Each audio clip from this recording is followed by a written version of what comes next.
Alhamdulillah, alhamdulillahilladzi arsala rasulahu bil huda wa dinil haqq liyudhhirahu 'ala dini kullihi wa kafa billahi shahida. Asyhadu an la ilaha illallah wahdahu la syarika lah wa asyhadu anna Muhammadan 'abduhu wa rasuluhu la nabiyya ba'dahu. Rabbi shrah li sadri wa yassir li amri wahlul 'uqdatam min lisani yafqahu qawli. Raditu billahi rabban wa bil islami dinan wa bi Muhammadin nabiyyan wa rasulan wa bil jannati al-mawjudun ba'da.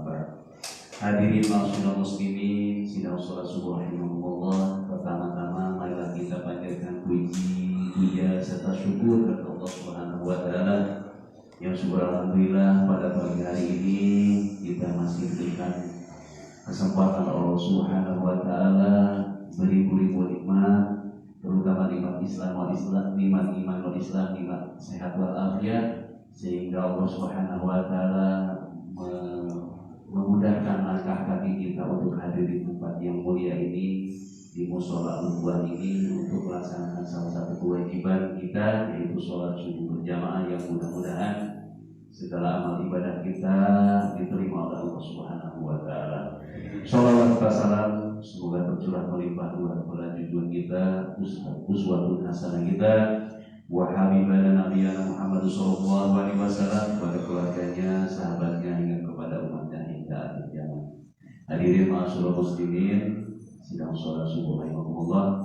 Syukur alhamdulillah sesuai dengan jadwal kita pada pekan kedua ini telah hadir bersama kita guru kita Ustaz Bapak Gubernur Harun MA, yang syukur alhamdulillah telah hadir di depan kita bersama. Insya Allah tema yang akan disampaikan pada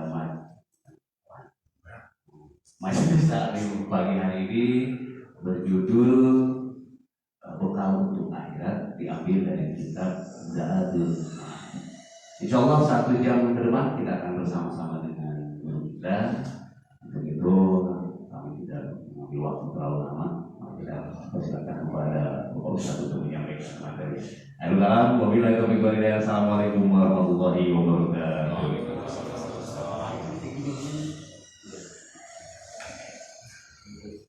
Bismillahirrahmanirrahim. Assalamualaikum warahmatullahi wabarakatuh. Waalaikumsalam warahmatullahi wabarakatuh. Alhamdulillah, semua alhamdulillah. Nahmaduhu wa nasta'inuhu wa nastaghfiruhu wa nastahdihi wa natawakkalu 'alaihi. Wa na'udzu billahi ta'ala min syururi anfusina wa min sayyiati a'malina. May yahdihillahu fala mudilla lahu wa man yudlil fala hadiya lahu. Asyhadu an la ilaha illallah wa asyhadu anna Muhammadar Rasulullah. Allahumma shalli wa sallim wa barik ala nabiyyina Muhammad wa ala alihi wa sahbihi wa man tabi'ahum ila yaumil qiyamah. Amma ba'd. Alhamdulillah, tidak hentinya kita memanjatkan syukur kita kehadirat Allah Taala di tengah musim pandemi ini.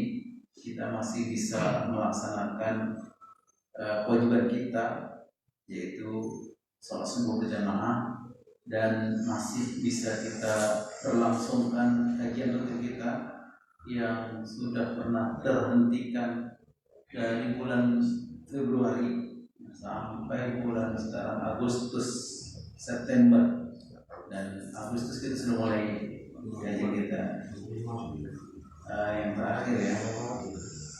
Dan kajian kita yang sempat terhenti adalah pembahasan tentang faraid, di pertengahan pembahasan faraid. Tapi setelah terhenti sekian lama, kemudian di musim pandemi seperti ini, rasanya kurang pas melanjutkan pembahasan faraidnya. Nanti kalau sudah terbebas dari pandemi ini, kemudian pembahasan yang sebelum-sebelumnya belum tuntas, kita tuntaskan, kita lanjutkan. Dan sekarang ada baiknya kita mengulas kembali dulu buku yang pernah kita usulkan tentang kitab karangan Ibnu Qayyim. Jadi kalau nama singkatnya Ibnu Qayyim, nama panjangnya Ibnu Qayyim Al-Jauziyah. Jadi kalau pembacanya seperti itu, namanya seorang ulama, panjang namanya Abu Abdullah Syamsuddin Muhammad panjang sekali. Intinya beliau adalah orang Dimashq, orang Syria, yang kalau dari Saudi Arabia pergi ke Syria itu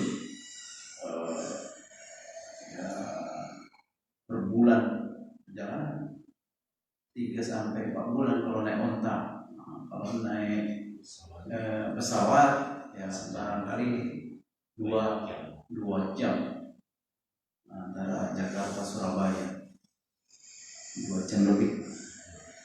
Tapi yang mengagumkan adalah tidak peduli bangsa mana, ketika sudah mendapatkan ilmu, pemahaman yang mendalam, hikmah tentang agama ini, luar biasa mengagumkan.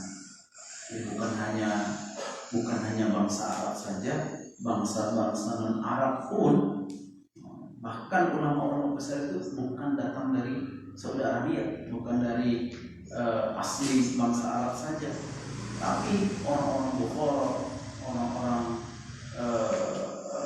Baghdad, orang-orang Syam, orang-orang Mesir, orang-orang bahkan di kalangan Nusantara sendiri banyak dari kalangan ulama yang mengagumkan ketika sudah mendapatkan hikmah, mendapatkan ilmu, mendapatkan pelajaran tentang keislaman ini. Nah, ada yang menarik dari kitab yang dikarang oleh Imam Ibnu Qayyim ini, banyak sekali kitabnya, ratusan judul, yang masing-masing judul itu kalau ditulis secara normal, satu judul ini saja, yaitu Zadul Ma'ad fi Hadi Khairul Ibad, yang artinya bekal perjalanan menuju Allah SWT, menuju akhirat dalam petunjuk khairul ibad, sebaik-baik hamba. Jadi Nabi SAW disebut sebagai khairul ibad, sebaik-baik hamba. Jadi petunjuk Nabi SAW dijadikan sebagai bekal untuk perjalanan kita menuju akhirat, menuju Allah Ta'ala, yang disingkat dengan Zadul Ma'ad ini. Nah, sebenarnya kitab ini adalah kitab fikih. Kitab ini adalah kitab fikih yang dibahas berjudul tentang perjalanan sirah Nabi Sallallahu Alaihi Wasallam. Nah, itu yang membedakan istimewanya kitab ini dibanding dengan kitab-kitab fikih yang lain. Lalu kemudian disebutkan tentang keistimewaan dalam perjalanan ini Nabi Sallallahu Alaihi Wasallam diutuskan sebagai Nabi, kemudian di Mekah, kemudian di Madinah, dan seterusnya dikaitkan dengan hukum fikih yang menariknya di situ. Lalu kitab ini yang sebanyak ini kalau ditulis secara normal itu ada 3 sampai 4 kitab. Nah, ini karena tulisannya kecil-kecil, tidak ada harokatnya, jadi bisa dipadatkan menjadi satu buku seperti ini. Nah, di Indonesia sudah banyak terjemahannya, namanya Zadul Ma'ad juga, sampai 7 buku masing-masing sebesar ini. Nah, jadi buku ini ditulis oleh Ibnu Qayyim al-Jauziyah saat beliau dalam perjalanan pergi haji. Jadi tanpa referensi, tanpa rujukan, hanya murni dari kekuatan ingatan, kedalaman pengetahuan, pemahaman tentang syariat ini. Jadi beliau perjalanan haji itu membawa sekian banyak tinta, membawa nggak tinta seperti sekarang ini. Orang dahulu menulis ya, dicelupkan pennya ditulis, celup lagi tulis, celup lagi tulis, seperti menulis khat itu. Sehingga kalau kita kembali ke manuskripnya, nah, ada manuskripnya dalam bentuk microfiche, microdisc. Nah, sekarang ini sudah dalam bentuk micro saja. Itu tebal sekali, berlembar-lembar. Kalau dalam bentuk A4 gitu ada berapa buku, 3-4 buku satu jumlahnya itu. Nah, karena sudah diringkaskan tulisannya kecil menjadi satu buku sebesar ini saja.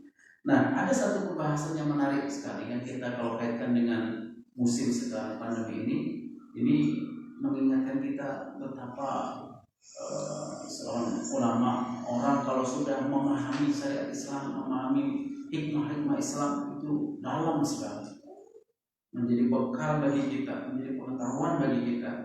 Nah, sebelumnya pembahasan yang sudah pernah kita bahas adalah tentang ciptaan-ciptaan Allah SWT,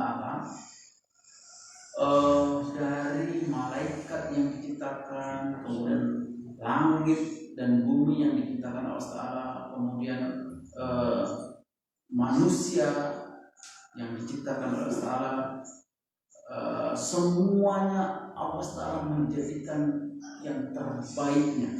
Ada dari sekian banyak ciptaan itu Allah jadikan yang terbaiknya. Nah, yang terbaiknya itulah menjadi pelajaran bagi kita. Ternyata Allah SWT Maha berkuasa untuk menciptakan segala sesuatu dan menjadikan segala sesuatu itu sebagai contoh, sebagai teladan, sebagai model. Lalu kemudian Allah SWT sengaja menciptakan segala sesuatu itu, lalu kemudian diklasifikasikan, dikelompokkan, yang terbaiknya, yang terburuknya, dan dijadikan yang terbaik, yang terburuk itu tidak bisa bercampur. Nah, di halaman dalam buku ini yang terbitan Darul Ibn Hazm itu di halaman 24 ada satu lembar yang ingin kita bahas pada pagi hari ini. Nah, di sini ada tulisannya sedikit sebanyak tentang pembahasan ini. Nanti kita ulas dengan terjemahnya. Intinya adalah Ibnu Qayyim menyebutkan faju'ila dur Allah subhanahu wa ta'ala ja'ala tayyib bihadafirihi fil jannah wa ja'ala al-khabis bihadafirihi fil nar. Dan Allah SWT menciptakan yang baik-baik ini dan segala sifat-sifatnya, ada diterjemahkan di sini. Nah, berkata Ibnu Qayyim dalam kitabnya Zadul Ma'ad, bekal perjalanan menuju kampung akhirat, bahwa tempat tinggal yang disebut dengan perkampungan itu ada 3 disebutkan. Fadur, faju'ilad dur, salasa. Allah SWT menjadikan perkampungan alam ini menjadi 3. Yang pertama, tempat tinggal yang murni diperuntukkan bagi orang-orang yang baik dan terlarang bagi orang-orang yang tidak baik. Terhimpun di dalamnya seluruh yang baik. Tempat itu adalah surga. Ini terjemahan ringkasnya begitu.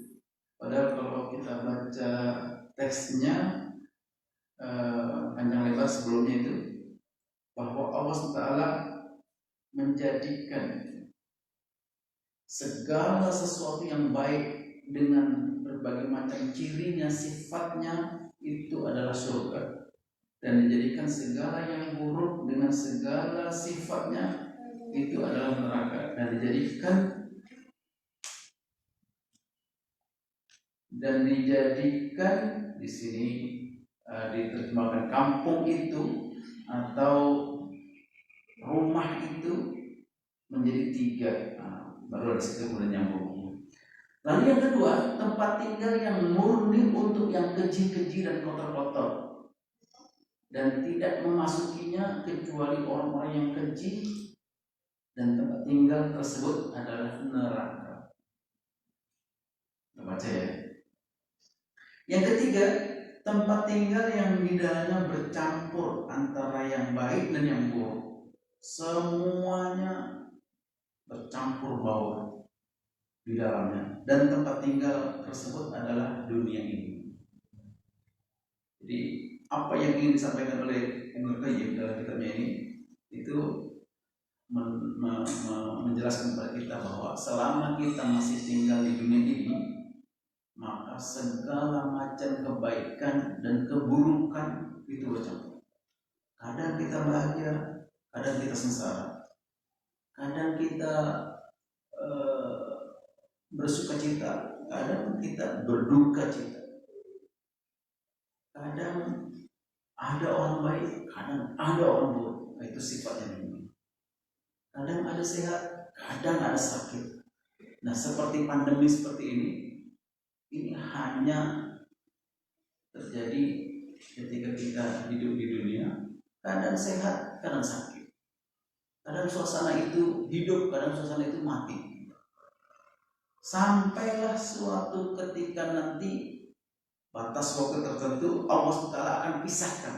Nah, maka penjelasan berikutnya adalah maka dari itu di dalamnya terjadi cobaan dan ujian karena disebabkan adanya percampuran pembauran ini.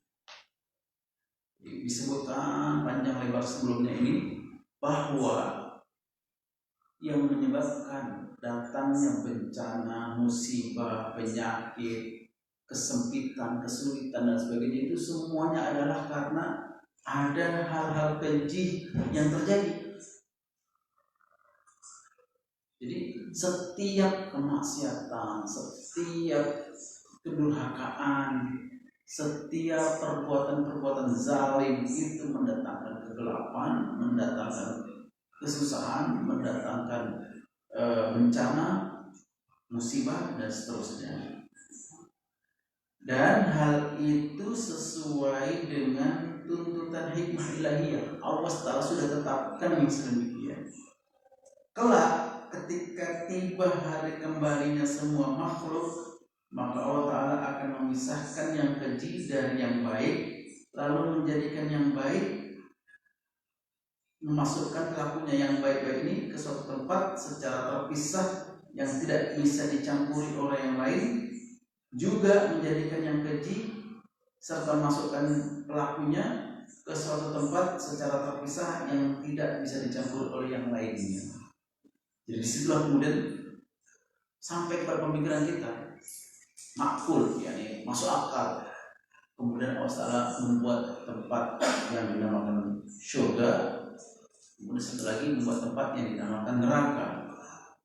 Nah, dunia ini akhirnya kita memahaminya menjadi satu tempat yang sebagai ujian, sebagai latihan, sebagai tempat untuk menjadikan setiap hamba Allah Ta'ala ini mengerti bahwa ini semuanya sebagai ujian. Dia berluakum ayyukum ahsanu amala, untuk menguji kalian siapa di antara kalian yang terbaik amalannya.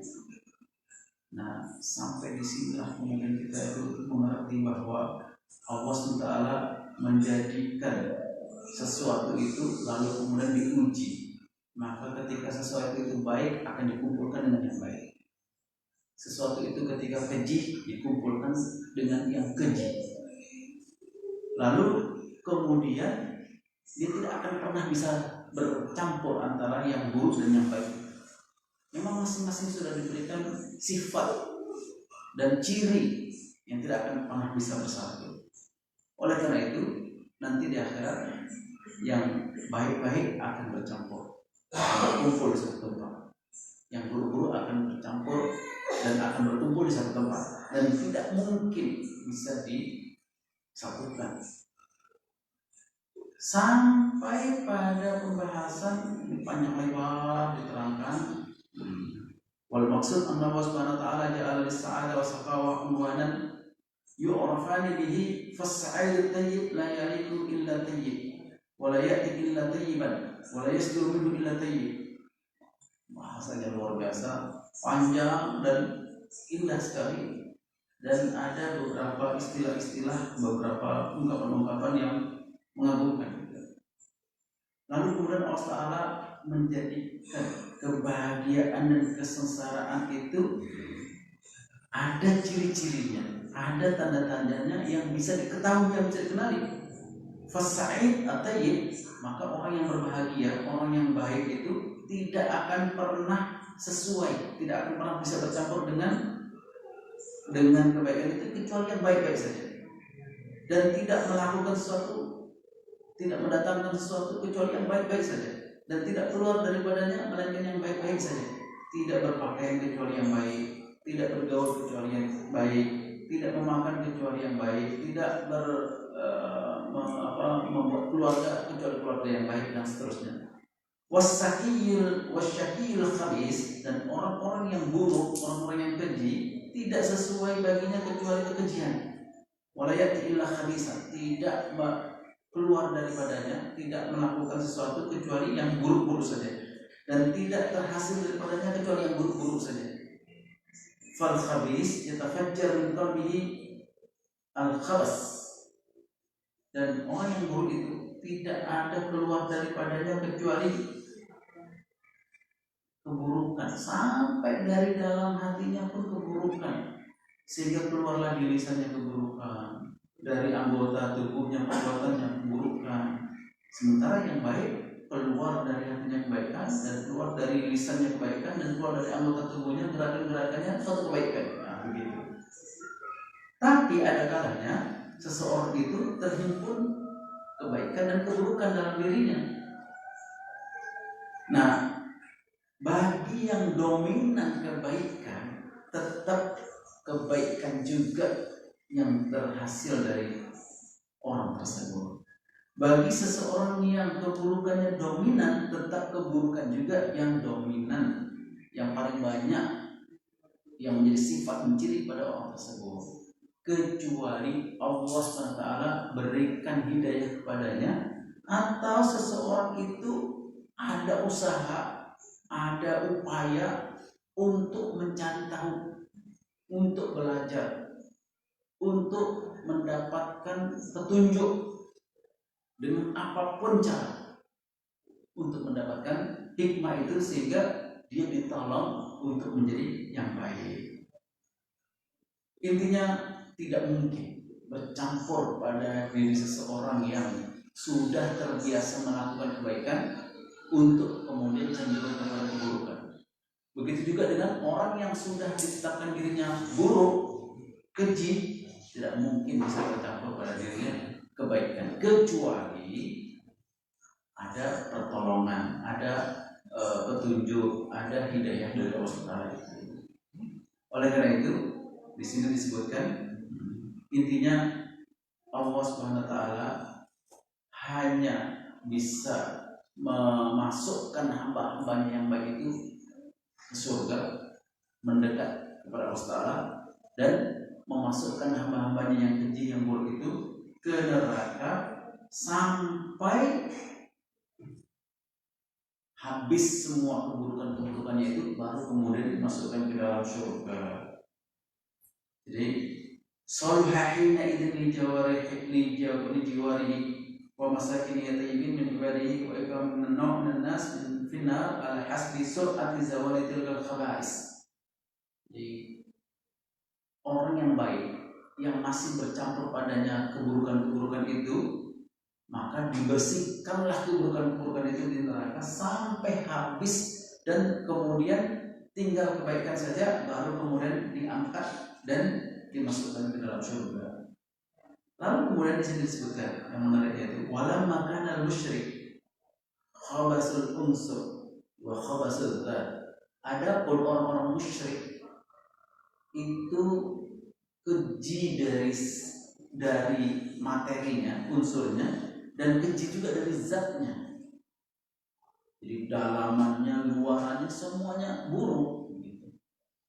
Lam tadhurin nar khabasuhu, sehingga kalau nanti sekiranya dimasukkan ke dalam neraka, keburukannya itu tidak hilang. Memang karena zatnya, unsurnya keburukan saja. Balau kharaja minha la ada khabasan kama. Kalau sekiranya sudah direndam di neraka pun, ketika diangkat masih tetap buruk juga. Kal kalbi idza dakhala al-bahr summa kharaja minhu, seperti perumpamaan anjing, walaupun sudah dicuci di lautan sekalipun, kemudian keluar tetap najis juga. Falidzalika harramallahu ta'ala 'ala musyrik al-jannah. Oleh karena itu Allah Ta'ala mengharamkan kepada orang-orang musyrik untuk masuk ke dalam surga. Walamma kana al-mu'min at-tayyib wal mutayyib mubarra'an min al-khaba'is. Adapun orang-orang mukmin yang baik, yang sudah tidak ada keburukan-keburukan itu, dia layak untuk masuk surga, dan neraka tidak ada tempat baginya, diharamkan baginya neraka itu. Idlaisa fihi ma yaqtadi tadhiruhu biha, karena sudah tidak perlu lagi dibersihkan. Jadi, orang mukmin yang sudah bersih ketika di dunianya sudah tidak perlu lagi pembersihan itu di akhirat, langsung masuk surga. Fasubhana man bahirat hikmatul ma'qul wal albab. Maha suci zat yang melimpah hikmahnya sehingga akal dan kepintaran bisa memahaminya. Luar biasa. Adapun orang Islam yang masih ada sedikit keburukan, kecacatan, kekejian padanya, maka surga akan layak ditempatinya setelah dia dibersihkan, setelah dia disucikan, dan diumpamakan tadi dicuci di dalam lautan, dan lautan itu adalah neraka tadi. Maka disitulah kemudian akal pikiran itu nyambung, mengerti ketika orang-orang yang tidak bertuhan, orang ateis, menyangkal, menolak tidak ada neraka, tidak ada surga, yang ada adalah kehancuran selama-lamanya. Dan sementara dengan begitu, maka akal pikiran kita akan memahami. Lalu kemudian juga yang menjelaskan lagi, an-nasu mundu khuliqu lam yazalu musafirina wa laysa lahum khattun ala rihalihim illa fil jannah bin nar. Dan manusia sejak diciptakan senantiasa menjadi musafir. Lam yazalu musafirin, terus menjadi seorang musafir ketika diciptakan selama masih berada di dunia ini. Batas akhirnya penantian perjalanan mereka adalah surga atau neraka. Jadi selama kita masih tinggal di dunia ini, percampuran antara kebaikan dan keburukan itu terus, pergolakan antara kebahagiaan, kesengsaraan, kedukaan, kesukaan, dan segala macam rona kehidupan itu memang dunia ini. Oleh karena itu, ketika kita berhadapan dengan berbagai macam kesulitan, musibah, bencana, termasuk pandemi seperti ini, memang itu takdir dunia yang kita tidak akan pernah bisa selamat melaluinya kecuali kita mengikuti petunjuk para ahli, orang yang berilmu. Dan petunjuk yang terbaik itu adalah yang diajarkan oleh Nabi kita sallallahu alaihi wasallam. Petunjuk yang terbaik itu adalah yang sudah ditetapkan, digariskan oleh Al-Quran, oleh Sunnah Nabi sallallahu alaihi wasallam. Dan itulah bekal, sebenarnya bekal yang terbaik bagi kita untuk menjalani kehidupan di dunia ini, ya Quran, hadis. Quran, Sunnah yang dipesankan oleh Nabi sallallahu alaihi wasallam. Taraktu fikum amrayn, aku tinggalkan untuk kalian dua perkara yang kalian tidak akan pernah tersesat buat selama-lamanya ketika berpandukan kepada dua perkara itu, dua warisan itu, yaitu Al-Quran dan Sunnah. Dan itu ditulis panjang lebar oleh Ibnu Qayyim dan dijadikan sebagai zatul ma'ad, bekal perjalanan. Inilah yang selalu diingatkan oleh Nabi SAW dalam kehidupan dunia ini, hanya sebentar dalam sebuah perjalanan. Dalam sabdanya Nabi SAW, mari wa malid dunya ma'ana fid dunya illa karatibin istadalla tahta syajaratin samaraha wa tarakaha. Yang menarik sekali, apa peduliku dengan dunia ini? Mari wa malid dunya, tidaklah aku tinggal di dunia ini, ma'ana fid dunya illa karatibin, melainkan seperti kelana, seperti musafir, seperti orang yang melakukan perjalanan, yang berteduh di bawah pohon dan beristirahat. Nah, kata istirahat tahta syajarah sumaraha, yang berteduh di bawah pohon kemudian istirahat. Jadi sudahlah dalam perjalanan, lalu kemudian berteduh sebentar. Nah, berteduhnya kita itulah ibaratnya dunia itu yang akan segera kita tinggalkan untuk melakukan perjalanan berikutnya menuju tujuan. Lalu musafir tersebut meninggalkannya. Nah, meninggalkannya itu untuk melakukan perjalanan berikutnya terus sampai kepada akhirat nanti. Nah, singgahnya sebentar di tempat yang teduh itu, itulah dunia sebentar. Nah, hikmah seperti ini kalau kita tidak pelajari dari Al-Quran, dari Sunnah Nabi SAW, tidak dapat. Oleh karena itu, dalam Al-Quran Allah SWT menggolongkan manusia ini sebagai orang mukmin, orang Islam, umatnya Nabi Muhammad SAW, kemudian ahlul kitab, jadi orang-orang yang sudah mendapat petunjuk sebelumnya dari kitab-kitab yang Allah turunkan, dan yang berikutnya orang-orang musyrik, orang-orang yang tidak mendapatkan petunjuk sama sekali. Nah, adapun orang mukmin, petunjuk seperti ini memang itu pegangannya. Nah, kalau kita tidak belajar, maka kita tidak mendapatkan pedoman itu, petunjuk itu. Adapun ahlul kitab sebenarnya memahami juga hikmah-hikmah seperti ini, tetapi mereka meninggalkan itu, bahkan merubah-rubah kalimat-kalimat itu. Itulah potensi untuk tergelincir, potensi untuk tersesat sangat besar. Adapun orang-orang musyrik, maka memang mereka tidak mendapatkan petunjuk itu.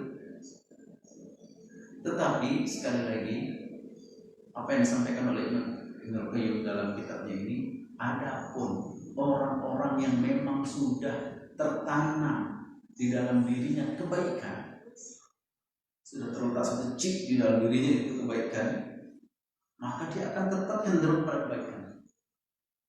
Dan di ujung kehidupannya dia pasti akan menemukan hikmah-hikmah kebaikan itu, sehingga orang tersebut tetap berpotensi untuk mendapatkan petunjuk. Maka bersyukurlah ketika seseorang itu menyadari bahwa dirinya itu ada kecenderungan kepada kebaikan itu, lalu kemudian kebaikan itu diasah, dikembangkan, dibesarkan, sehingga kemudian dia mendapatkan hikmah-hikmah seperti ini.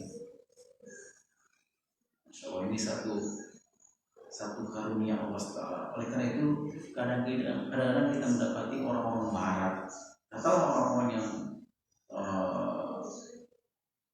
ahlul kitab, katalah orang-orang yang selama ini tidak mengerti dan jauh dari syariat agama ini, tetapi ada kecenderungan itu, ada semangat untuk ingin tahu itu, dengan jujurnya, dengan hausnya pengetahuan itu, lalu kemudian dia mendapati, membaca, mengetahui, lalu dipelajari, banyak yang kemudian mendapatkan petunjuk dan kemudian masuk Islam. Kita mengingatkan kepada kita hadis-hadis yang pernah kita bahas dahulu. Baginda Nabi SAW bersabda, "Alaikum bis-sidqi, fa inna sidqa yahdi ila birri, wa inna birra yahdi ila jannati." Hendaklah kamu melazimkan komitmen dengan kejujuran, karena kejujuran itu akan menunjukkan, akan mengarahkan kepada kebaikan, dan kebaikan itu akan menunjukkan, akan membawa pelakunya ke dalam surga. Itu maksudnya di sini. Kalau seseorang itu ada kejujuran, ada ketulusan, ada keikhlasan, suatu ketika pasti akan bertemu dengan petunjuk. Lalu Nabi SAW melanjutkan, wa iyyakum wal kadhiba, dan jauhilah olehmu dusta. Dusta itu apa saja, perbuatan dusta itu yang menjadikan sengsaranya manusia. Fa innal kadhiba yahdi ilal fujur, karena kedustaan itu membawa pelakunya kepada perbuatan keji. Wa innal fujur yahdi ilan nar, perbuatan keji itu akan membawa pelakunya kepada neraka. Jadi ini satu hikmah yang luar biasa. Kita dituntut, kita diperintahkan untuk selalu belajar dan tulus, bersikap jujur, bersikap ikhlas, sehingga semuanya itu akan berhimpun dalam diri seseorang kebaikan-kebaikan yang kemudian akan bertemu dengan kebaikan-kebaikan dan akan dihimpunkan dengan kebaikan-kebaikan. Maka dalam pembahasan berikutnya, ketika perjalanan pulang kampung, apakah kita bisa membawa banyak bekal? Apakah semua yang ada di perantauan kita bisa kita bawa semuanya ke kampung? Jawabannya tentu tidak akan mungkin. Demikian juga perjalanan kita ke kampung akhirat, tidak ada dari kekayaan dunia dan kemegahannya yang akan kita bawa. Yang kita bawa adalah amal kebaikan kita saja. Amal inilah tidak terlihat, tidak ada bendanya di dunia,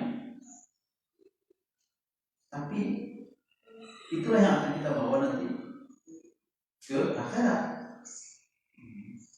Ketika manusia akan dibawa ke kubur kelak, semua akan mengikutnya, yaitu keluarga, harta, dan amalnya. Yang kembali adalah keluarga dan harta, sedangkan yang tetap mengikuti bersamanya adalah amalnya. Itu yang Nabi SAW sabdakan dalam hadisnya yang diriwayatkan oleh Imam Bukhari Muslim. Dalam hadisnya, yatba'ul mayyita salah satu. Ada 3 hal yang akan mengikuti jenazah yang meninggal, seorang mayit. Fayarji'u isnani wa yabqa ma'ahu wahid. Yang 2 pengikut ini akan meninggalkan si mayit, sementara 1 akan menyertai, akan membersamai si mayit itu. Yatba'uhu ahluhu wa maluhu wa amaluhu. Mayit itu akan diikuti keluarganya, hartanya, dan amalannya. Fayarji'u ahluhu wa maluhu. Lalu kemudian setelah mayit itu dikuburkan, maka akan pulang, akan pergi darinya keluarganya dan hartanya. Wa yabqa amaluhu, dan akan menetap amalnya.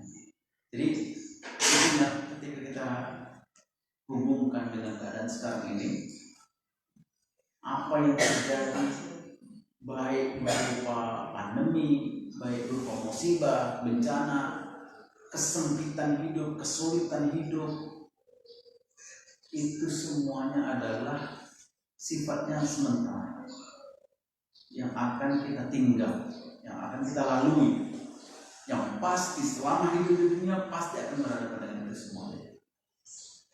Nah, ada kebahagiaan, ada kesenangan, ada kenikmatan, semuanya juga akan ditinggal. Tidak ada yang bisa kita bawa kecuali selama berada dalam kenikmatan itu apa yang bisa kita persembahkan. Selama berada dalam kesempitan itu apa yang bisa kita persembahkan. Sampai kemudian memang seseorang yang tidak baik dalam kondisi apapun tetap baik. Itu hikmah di sebalik itu semuanya. Maka kehidupan para nabi, kehidupan para orang-orang saleh ini, kalau kita pelajari, tidak lama juga. Nah, ketika mereka kembali, rahmatullah meninggal, bahasa yang digunakan oleh para ahli ilmu di sini adalah maka mereka sudah selamat dari kehidupan dunia ini, yang akan selalu berhadapan dengan kesulitan, kesengsaraan. Maka dalam pelajaran kita sebelum ini yang kita pikir tentang berhadapan atau petunjuk sunnah dalam menghadapi sakit itu, ketika seseorang itu diuji oleh Allah Ta'ala dengan bermacam-macam keadaan, ada kesempitan, ada kedukaan, ada sakit, ada musibah, ada bencana, sampai sekedar duri yang masuk ke dalam badan seseorang itu, semua itu akan digantikan oleh Allah Ta'ala dengan pahala yang besar, dihapuskan dosa-dosanya dan diangkatkan derajatnya selama orang itu Islam. Syaratnya itu Islam saja. Kalau dia menerima Allah SWT sebagai Rabbnya, Rasulullah SAW sebagai nabinya, semua apa yang dilalui berupa kesulitan-kesulitan itu semuanya jadi pahala-pahala yang berlipat ganda. Nah, ketika dia memahami itu, bahwa Allah SWT menjadikan hidup ini sebagai cobaan, sebagai ujian, sebagai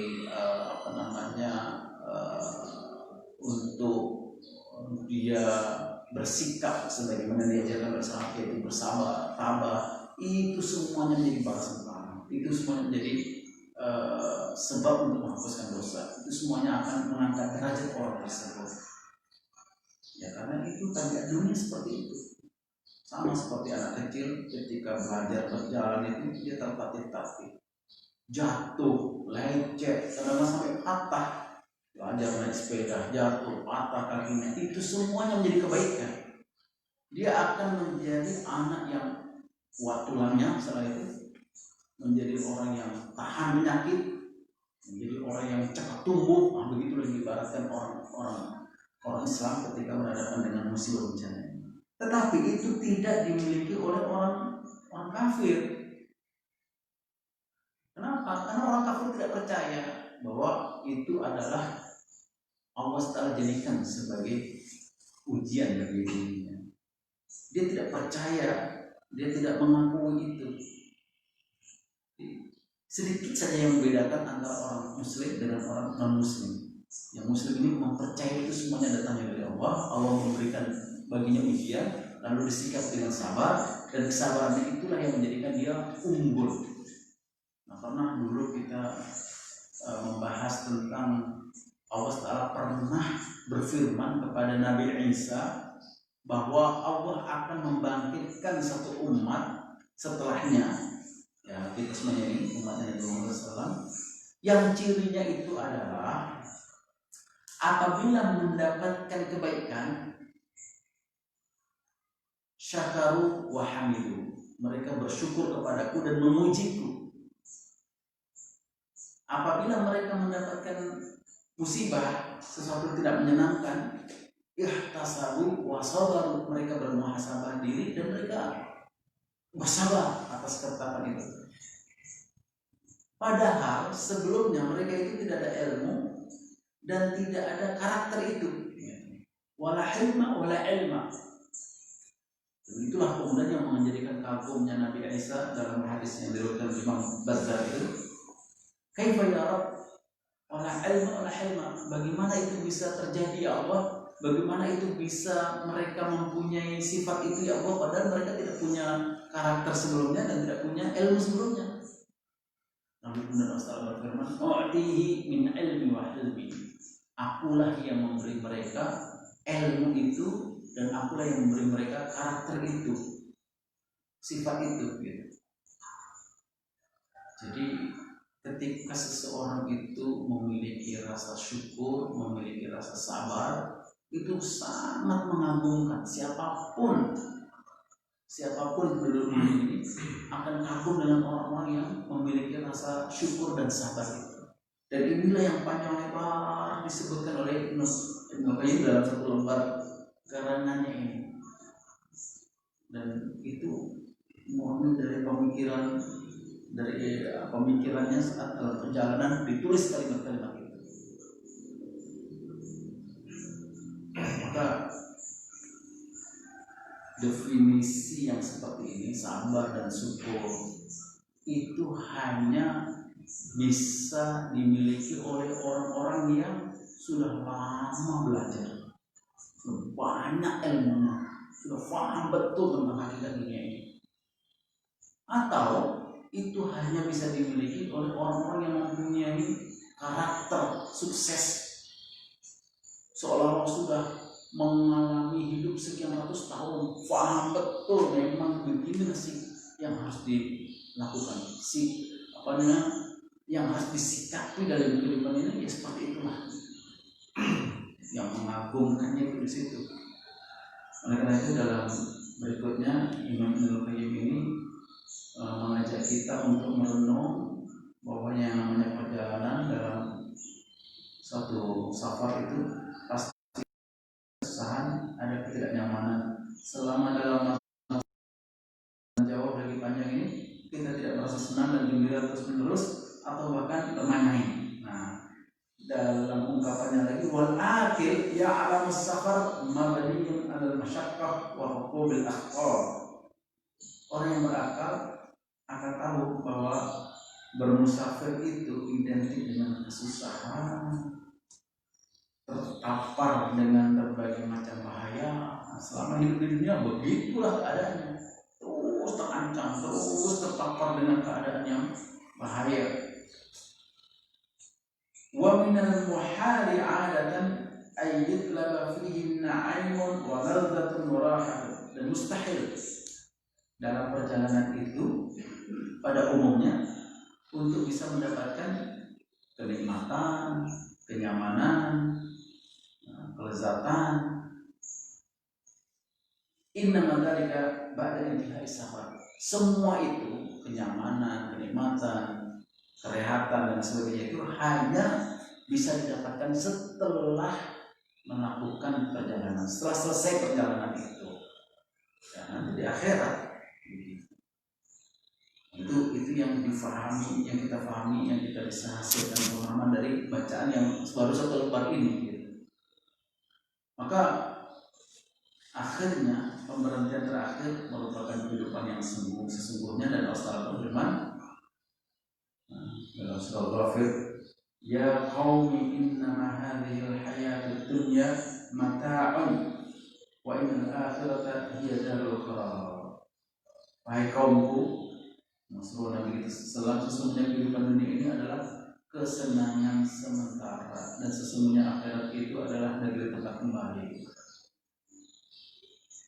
Disinilah kita memahami bahwa pada akhirnya kenapa Nabi Shallallahu Alaihi Wasallam menyebutkan bahwa orang-orang yang sudah mendapatkan hikmah itu pikirannya selalu terkait dengan akhirat saja. Jadi dunia ini bukan jadi ukuran kebahagiaan dan kesuksesan, kesengsaraan seseorang itu. Bagian dari kesuksesan dan kegagalan seseorang itu. Yang ukuran penting itu adalah akhirat itu. Dan Nabi SAW pernah dalam satu kajian itu kita bahas, idza dakhala an-nur al-qalba insyaraha wa fasaha. Nabi SAW bersabda, apabila nur Islam itu sudah masuk mendalam ke dalam jiwa seseorang, dia akan merasakan lapang, akan merasakan luas. Ya, artinya apa saja hiruk pikuk, apa saja susah payah, banting tulang dalam kehidupan dunia itu sudah tidak terasakan lagi. Lalu ada seseorang yang bertanya, "Fahli dzalika min alamatin ya Rasulullah?" Apakah itu ada ciri-cirinya, ada tanda-tandanya pada seseorang yang Rasulullah? Kemudian Rasulullah menyebutkan 3 hal. Yang pertama, al-inaba ila daril khulud.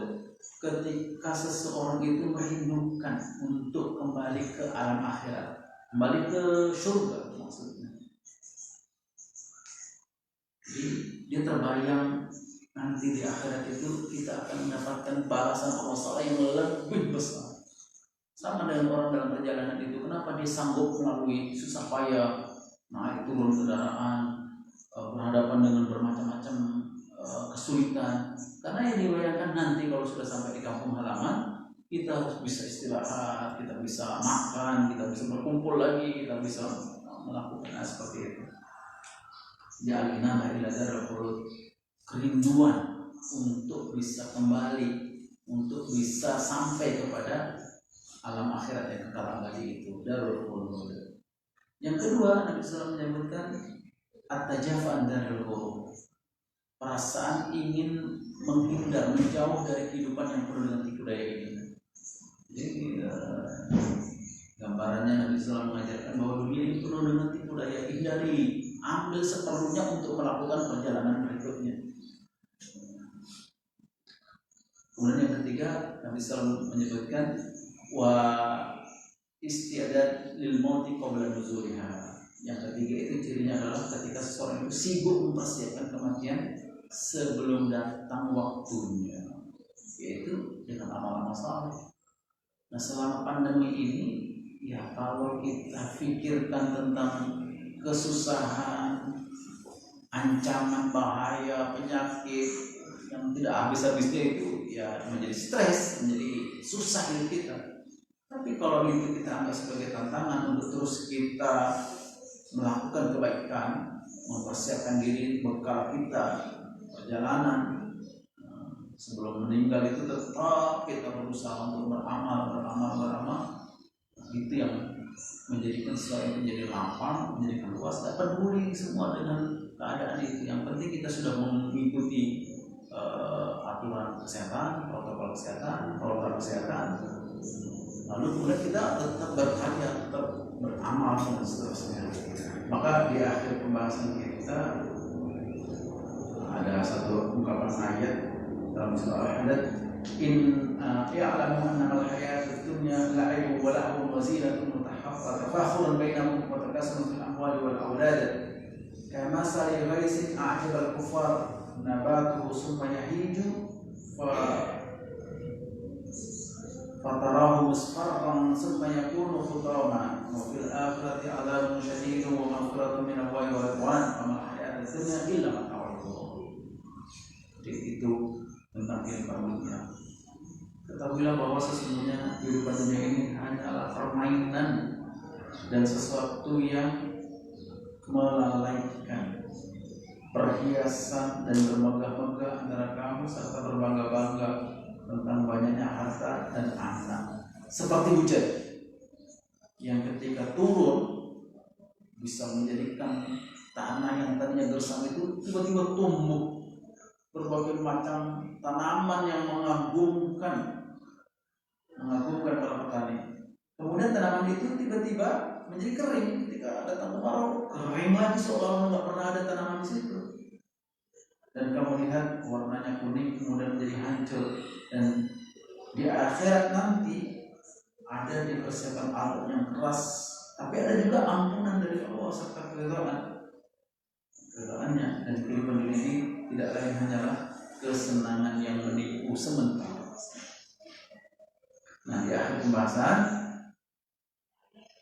bahasanya adalah semoga kita bisa pulang kampung bapak kita Nabi Adam alaihissalam, termasuk orang-orang yang beruntung dan sukses, yaitu masuk ke dalam surga, dijauhkan dari neraka. Faman zuhziha 'anil nar wa udkhila jannah faqad faz. Barang siapa yang dijauhkan dari neraka dan dimasukkan ke dalam surga, maka sesungguhnya ia telah beruntung. Kehidupan dunia itu tidak lain hanyalah kesenangan yang menipu daya. Quran surah Al-Imran ayat 145. Al-hayatu lan tu'tiyaka kullama tuhibbu walakinnal qana'ah taj'aluka tuhibbu kullama ladaika. Kehidupan ini tidak akan pernah memberi semua yang kita sukai, tetapi sikap qanaah itu akan membuat kita menyukai apa yang kita miliki. Itu hikmah yang bisa kita ambil dari pelajaran pembahasan pagi hari ini. Intinya Nabi Sallallahu Alaihi Wasallam mengingatkan sungguh beruntung ketika seseorang itu ditakdirkan menjadi orang Islam. Orang Islam itu artinya dia mengakui Allah sebagai Rabbnya, mengakui Nabi Sallallahu Alaihi Wasallam sebagai nabinya, dan ikuti petunjuk itu. Itu mau mengakui saja itu yang disebut sebagai orang Islam. Artinya dia sudah mendapatkan pemahaman yang benar tentang hakikat kehidupan dunia ini. Nah, kalau dia taat menjalankan semua yang diperintahkan Allah Ta'ala dan mengikuti apa yang diajarkan oleh Nabi Sallallahu Alaihi Wasallam, itulah baru kemudian seorang yang disebut sebagai orang mukmin. Dia beriman betul-betul. Dia meyakini dan mentaati, komitmen betul-betul. Itu baru kemudian orang mukmin. Lalu kemudian Nabi menyebutkan waruziqo kafafan. Dia diberikan rezeki yang cukup-cukup. Diberikan rezeki yang cukup-cukup. Nah, ketika seseorang itu sudah diberikan rezeki, walaupun seadanya, yang penting bisa menjalani, melanjutkan perjalanan hidup di dunia ini, dan kemudian diberikan perasaan tenang, ridho, kehidupannya itu masya Allah nikmat sekali perjalanan ini. Tapi kalau tidak mendapatkan salah satu saja daripadanya itu, mulai merasakan kegoncangan dalam kehidupan ini. Itu yang bisa kita bahas pada pagi hari ini. Ada tambahan, ada ulasan, ada pertanyaan, persilahkan. Bila taufik wal hidayah. Assalamualaikum warahmatullahi wabarakatuh.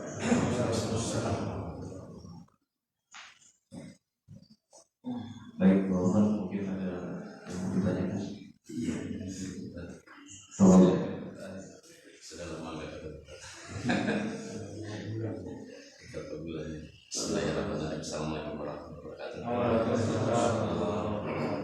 Di dalam firman Allah kan dikatakan bahwa sekecil apapun dosa seorang hamba pasti waktu susah di sejarah itu kan pasti tetap akan diberikan hukuman atau tidak. Nah, kadang-kadang kan kita ingin melakukan sesuatu yang semaksimal mungkin, kita tidak mau melalui satu proses hisab.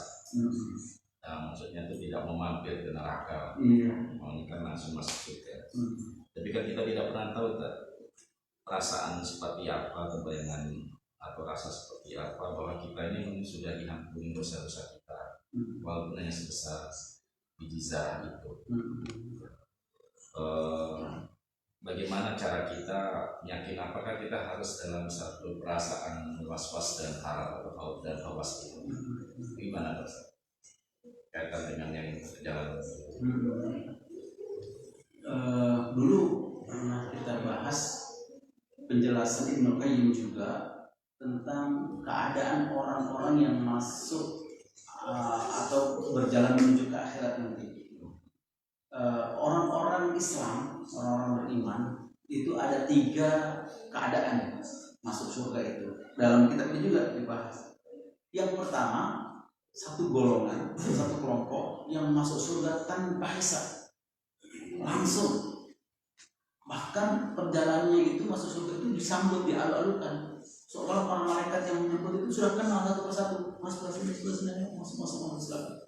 Seperti tadi malam tamu VIP kami menghadiri satu majelis, kalau VIP itu kami langsung disambut, langsung masuk, langsung disediakan tempatnya bahkan sebelah sini. Itu satu kelompok yang pertama itu. Sulus sepertiga dari umat Nabi Muhammad SAW itu masuk surga tanpa hisab. Sepertiga yang berikutnya masuk surga juga, tetapi melalui pemeriksaan yang ketat. Jadi Anda masuk sini, mana barcode-nya? Setelah scan barcode-nya, nama muncul. Kemudian ini dulu pernah begini. Periksa lagi, masuk lagi. Seperti kita masuk negara itu ada imigrasinya itu, sudah layak baru pernah dicop. Ya, bebas. Masuk juga akhirnya. Tapi melalui pemeriksaan itu. Yang ketiga, masuk surga juga. Tetapi banyak kendala-kendalanya itu. Ini nggak bisa, ini nggak cukup ini amalnya. Ini banyak lagi kesulitannya, ini banyak lagi kesalahannya yang dilakukannya ini. Baru kemudian melalui proses dulu, ditahan dulu di sel, di neraka dulu. Ada yang cuma 1 jam, ada yang cuma 1 hari, ada yang cuma 1 bulan, ada yang cuma 1 tahun, tergantung. Itu dalam buku ini Ibnu Qayyim menjelaskan seperti itu. Ada yang lama sekali, yang terakhir masuk surga itu sampai merangkak-rangkak keluar dari, jadi masing-masing itu berusaha untuk keluar dari neraka itu. Sampai merangkak-rangkak, kadang masih kena jilatan api, kadang sudah tidak. Sampai di situ, nah itu ada kisah tersendiri hadis yang menyebutkan orang terakhir sekali keluar dari neraka masuk surga dari orang Islam ini. Nah, intinya bagaimana kita berusaha untuk menjadi kelompok yang pertama ini. Nah, di situ kemudian dijelaskan bahwa Nabi SAW pernah ditunjukkan oleh Allah Taala bahwa umatnya ini, di antara umatnya ini itu satu rombongan yang terdiri dari 70.000 yadkhuluna jannata bighairi hisab. 70.000 masuk surga tanpa hisab. 70.000. Nah, hadisnya sahihnya menunjukkan 70.000. Tapi Nabi Sallallahu Alaihi Wasallam itu istimewa sekali. Tidak ada umat Nabi yang lain yang mempunyai status seperti itu melainkan umat Nabi Muhammad SAW. Tapi Nabi Muhammad SAW karena sayangnya umat itu berdoa lagi kepada Allah. Lalu kemudian dipenuhilah permintaan Nabi SAW itu dengan setiap orang dari 70.000 ini mampu merekrut 70.000 lagi yang lain. 70.000 lagi yang lain. Setiap orangnya ada berapa itu berarti? 14 miliar. Iya, betul. Udah hitung kemarin. Jadi sebenarnya Nabi Sallallahu Alaihi Wasallam berdoa sampai 3 kali. Tiga kalinya itu dikabulkan oleh Allah. Yang intinya itu adalah setiap satu orang mampu merekrut 70.000 lagi yang lain. Karena sampai berapa kali teman? Sampai berapa kali? Nah, pokoknya kesimpulannya dalam buku ini disebutkan sampai setiap orangnya itu mampu merekrut 70.000 orang.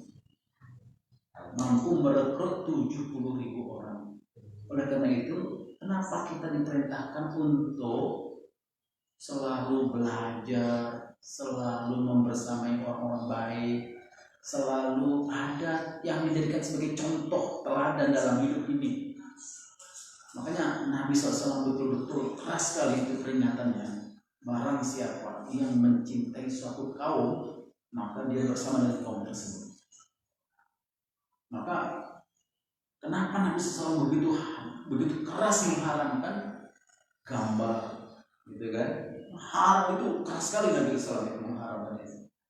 Karena Nabi SAW tidak menginginkan satu pun dari umatnya ini mengkultuskan orang lain selain orang-orang yang baik-baik.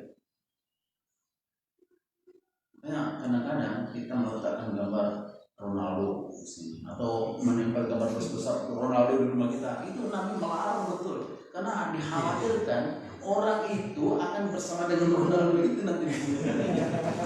Begitu. Jadi yang diinginkan oleh Nabi SAW itu Nabi saja yang berada di dalam hati umat ini. Nabi saja.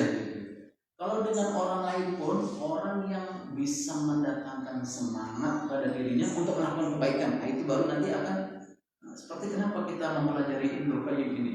Masya Allah, Ibnu Qayyim ini kalau dihitung berapa orang yang masuk Islam di tangannya itu ribuan, tidak terhitung dalam satu cerita ini. Nah, kalau disebutkan 70.000, orang nggak akan pernah bisa mengingat jumlah 70.000 orang itu, nggak akan pernah bisa mengingat.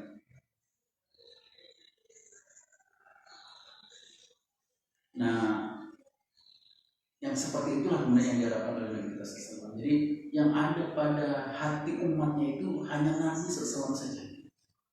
Makanya Nabi SAW menjamin kan bahwa barang siapa yang bersalawat kepadaku, gitu kan, aku akan bersalawat kepadanya. Dan orang yang banyak bersalawat itu dijanjikan akan diberikan kemudahan hidupnya, dimurahkan rezekinya, dilapangkan perjalanannya dan seterusnya. Jadi Nabi selamanya menginginkan umatnya ini yang ada dalam pikirannya itu hanya dirinya saja. Dan Allah Ta'ala tidak mau menerima ketaatan seorang hamba melainkan juga dengan ketaatan kepada Rasulnya. Sampai begitu. Nah, barulah kemudian mudah-mudahan dengan usaha itu seperti yang disebutkan dalam kitab ini, kita akan diberikan kesempatan bersama untuk masuk surga bersama dengan rombongan yang sepertiga pertama. Sifatnya berharap ya. Sifatnya berharap dan ada usaha untuk itu gitu. Tapi yang susah itu tidak ada usaha, tidak mengerti juga, tidak tahu juga. Itu pentingnya ilmu ini. Atau bahkan mau bermain-main, coba-cobalah. Ada minuman keras ya rasanya dalam satu pertemuan gitu, dalam satu event gitu, cobalah. Nah itulah yang kemudian menjadikan seseorang itu susah menjalani kehidupan akhiratnya nanti. Dan yang hanya bisa menyelamatkan seseorang dari hukuman walaupun hanya jam, 1 hari, 1 minggu, itu adalah 2 hal. Yang pertama, rahmat Allah Taala, kasih sayang Allah Taala. Yang kedua, usaha dirinya yang tidak henti-hentinya untuk itu. Dan banyak sebenarnya orang yang mendapatkan rahmat Allah Taala itu, termasuk orang yang membunuh sampai 99 orang, kemudian digenapkan menjadi 1 orang. Itu sebenarnya pelajaran yang sangat berharga bagi kita.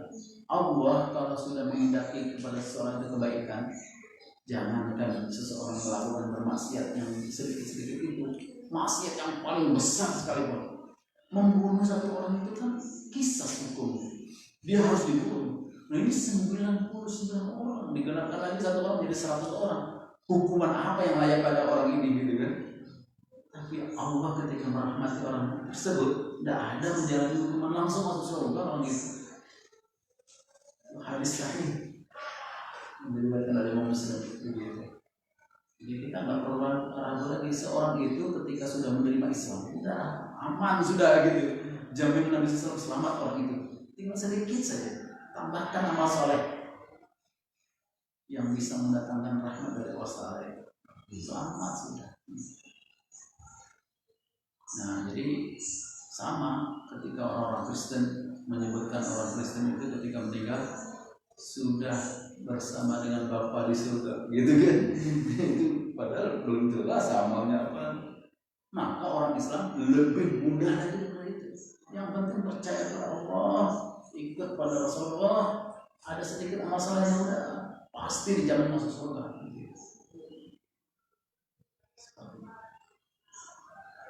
Oh, yang susah itu sedikit percaya, sedikit tidak, gitu kan?